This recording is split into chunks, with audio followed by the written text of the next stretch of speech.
Africa Content TV.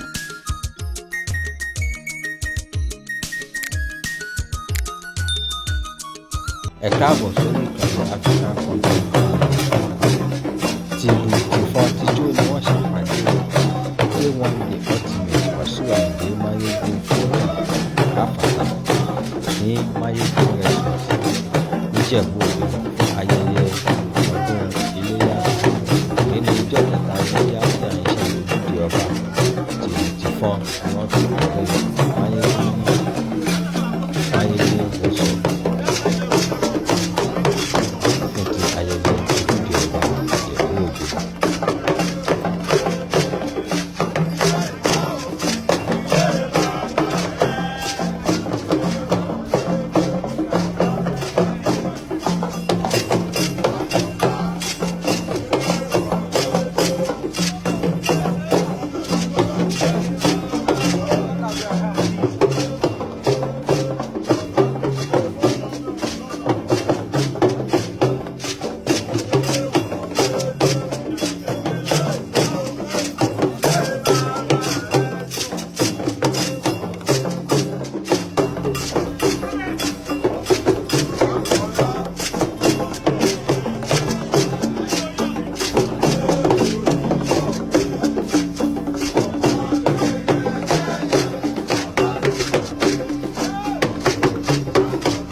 Báyìí gbogbo ilẹ̀ Yorùbá pátápátá lórí ọmọ bá ti lè ọjà tó dálẹ̀ yóò nà lọ́jọ́ alẹ́. Àṣẹ.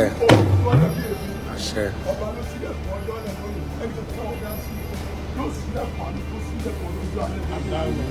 Orí yóò ti lára ẹni kò ní dá sí ìbànújẹ́ sí lórí ojú ọlọ́ọ̀bọ̀ ìjọba ọmọ ẹni máa ti wáyé gbogbo ọmọ ẹni máa ti padà dà wọ́n.